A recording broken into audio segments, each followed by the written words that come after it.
Please welcome to the stage CEO of Code Now, Neil Solis Griffin.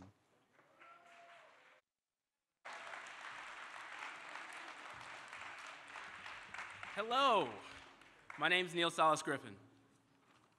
I am proud to be a lifelong resident of Illinois, born and raised on the South Side in Kenwood.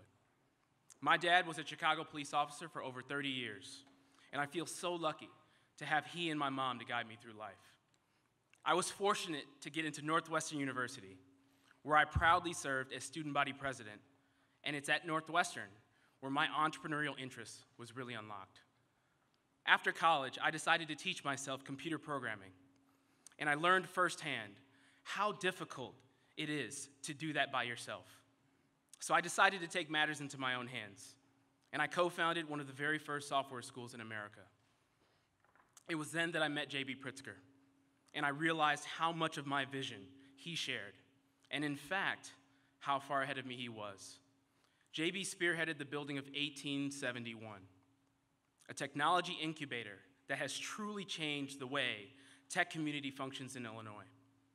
1871 served as a beacon for all of the entrepreneurship and technology opportunities and support mechanisms throughout the state.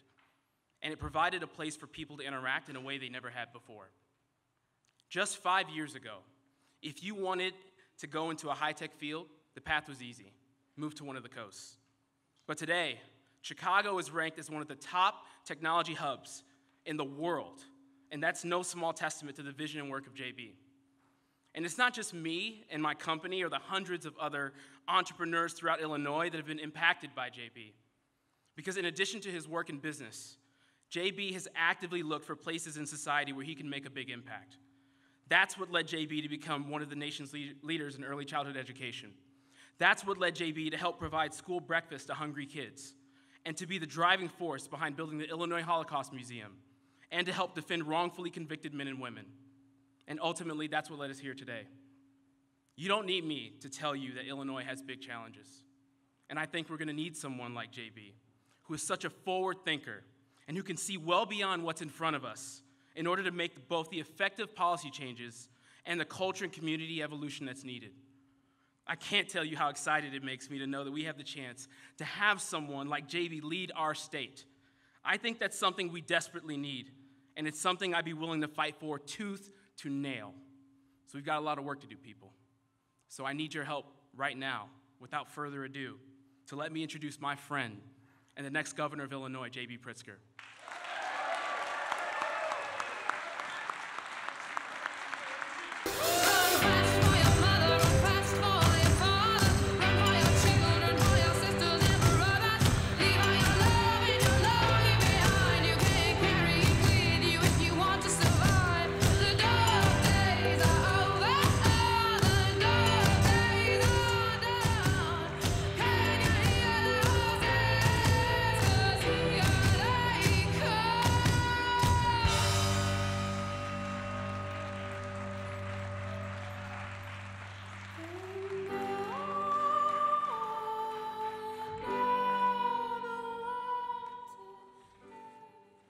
Well, thank you, Neil, and thank you to everybody who came here today. Let me take this opportunity to introduce myself. My name is J.B. Pritzker, and I'm running for governor of Illinois.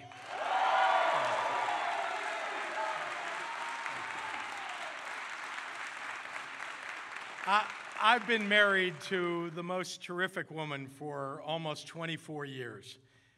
MK is my partner in this endeavor, as she is in everything. And she's the love of my life. We have two great kids, a 14-year-old daughter, Teddy, who's a track and cross-country runner, and she obviously gets her athletic ability from me. And my 12-year-old son, Donnie, who's a math whiz and a football fanatic.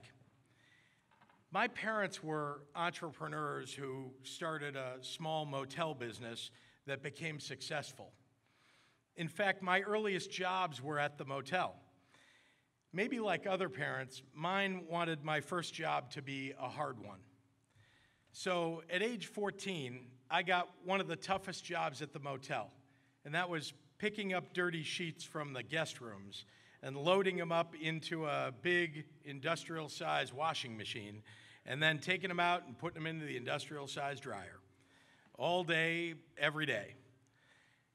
But the most important thing, the most memorable thing about that first summer job was what my mother said to me on the first day I went to work.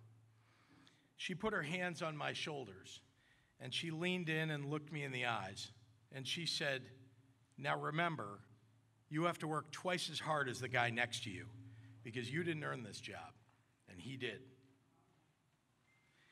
Every day I think about what my mother said to me that day. I know I grew up lucky in life and with a good family and the resources to get a great education and to pursue my dreams. And I wake up every morning knowing that I need to work hard to try to earn what I've been given. As proud as I am of the hotel business that my parents built, I didn't follow them into it, and instead I built my own business. And today we have 10,000 employees around the United States and 1,700 of them right here in Illinois.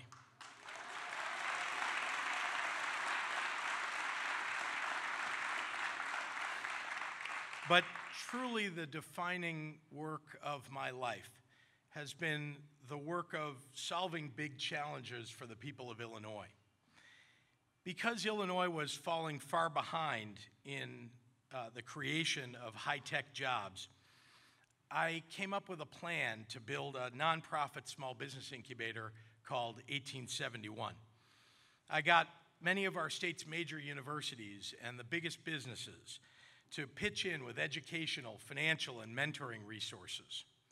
Today, more than 6,000 good-paying jobs have been created at that incubator, and 1871 is now considered one of the best technology hubs and incubators in the country.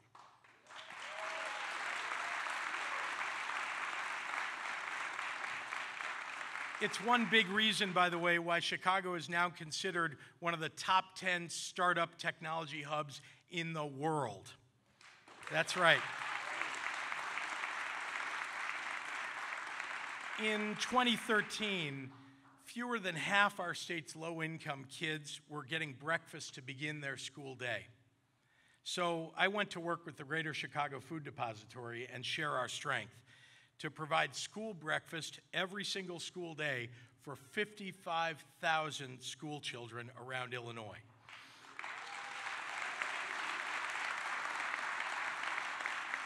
And by the way, as a result, the legislature in Springfield last year unanimously extended that program to 175,000 more kids.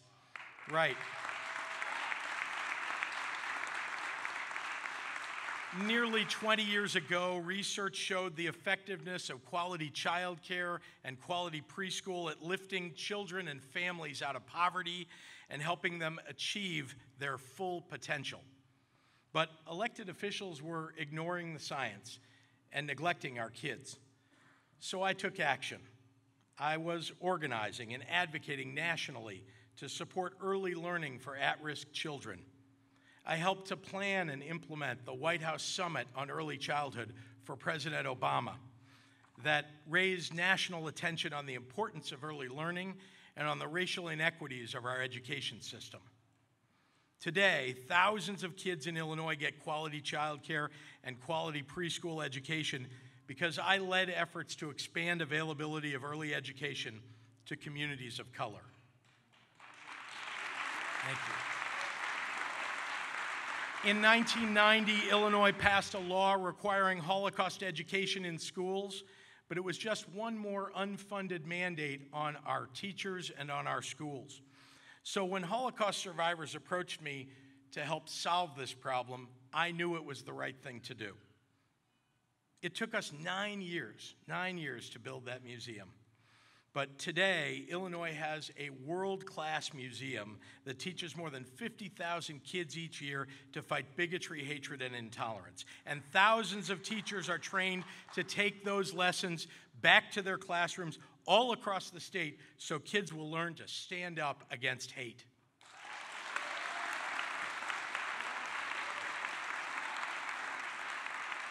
In the fight for criminal justice reform, my wife and I endowed the Center on Wrongful Convictions right here in Chicago, which has become a national leader in rectifying miscarriages of justice and did much of the work behind Illinois' moratorium on capital punishment.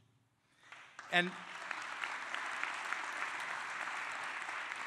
when the Affordable Care Act was passed, too few doctors were available in many communities.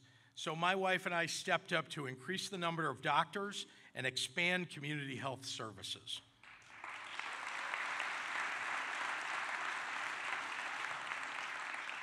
So what do these things have in common? I identified a problem and I went to work with others, with nonprofits, with elected leaders, with business people, with community leaders, and with just everyday Illinoisans to identify common sense solutions for big challenges. My mother raised me with an abiding sense of social justice, and my father taught us to think big. So their progressive values and those of my faith have led me to do big things that have had a lasting impact on people's lives. Expanding early education for at-risk youth, feeding hungry kids in poverty, creating good-paying jobs, improving the state's innovation economy, fighting to expand civil rights for everyone in Illinois, and addressing healthcare inequities in Black and brown communities.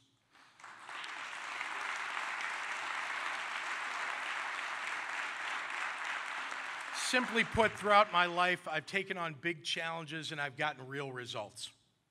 Now, Governor Rauner talks about what he might get done or what he tried to get done. It's past time for all his talk. It's time for action. It's what I've been doing my whole life, taking action, and that's what I'll do as your governor.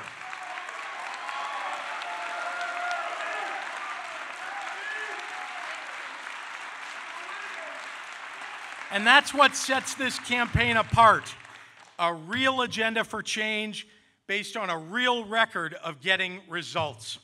You want to know why I'm running for governor? Because everything we care about is under siege by Donald Trump and Bruce Rauner. Illinois is losing jobs and wasting opportunities. The very fiber of our state is breaking down. Illinois is last in the nation in state funding for education. Last in the nation. With tuition rising and no relief in sight for middle-class families, college-bound seniors are simply leaving our state for other state universities. Opiates are invading our towns and our homes. Illegal guns are invading from neighboring states. The rights of workers to organize are threatened. It's become harder and harder for families in Illinois to make ends meet. People are simply fleeing our state. Voters feel powerless and abandoned by the very leaders they elected. Governor Bruce Rauner is a failure.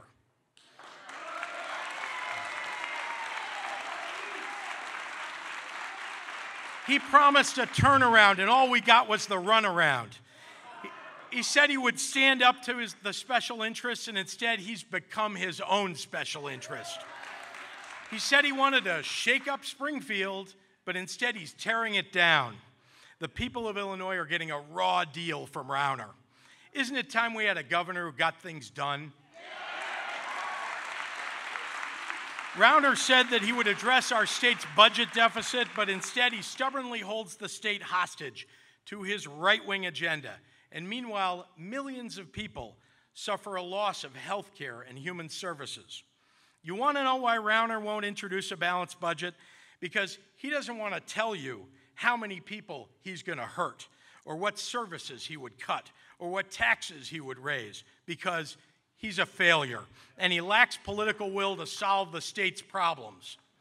Now, the failures of Bruce Rauner as governor are made that much worse by the disaster that Donald Trump is in Washington, D.C.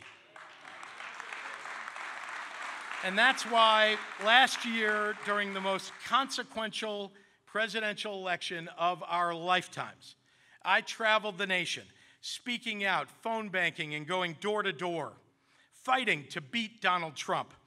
It's why I protested at O'Hare when the president issued his immigration executive order. It's why I'm going to keep fighting Trump as a private citizen and as your governor.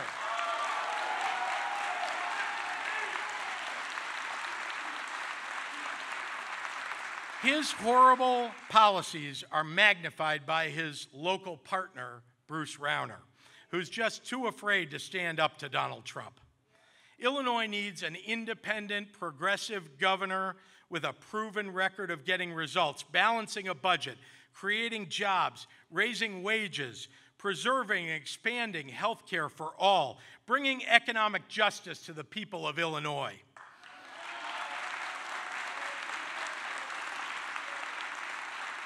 That's the mission that I intend to take to every part of our state, from Chicago to Edwardsville, from East St. Louis to Rock Island, Decatur to Quincy, from Rockford to Cairo. There's work to be done to bring back Illinois from the wreck that Rauner has made of our state. Now, to solve the state's problems, we will need to think big. That's what I've been doing for 30 years. My great-grandfather, Nicholas, arrived in Chicago penniless a century ago. He worked hard, but he had help. A social service agency helped him find a place to live. A good Chicago public school taught him to speak English. A state university allowed him to get a higher education degree. This state gave my family refuge and the blessings of freedom and opportunity. You can't pull yourself up by your bootstraps if you don't have any.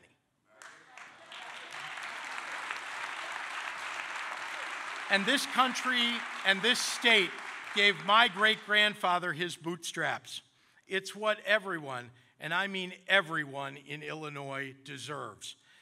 This is a moment in our state of great crisis, but it's also a moment of great opportunity. But right now, it's time to stand up and fight. And that's why I'm running to be the next governor of Illinois. Thank you. Thank you, everybody. Thank you.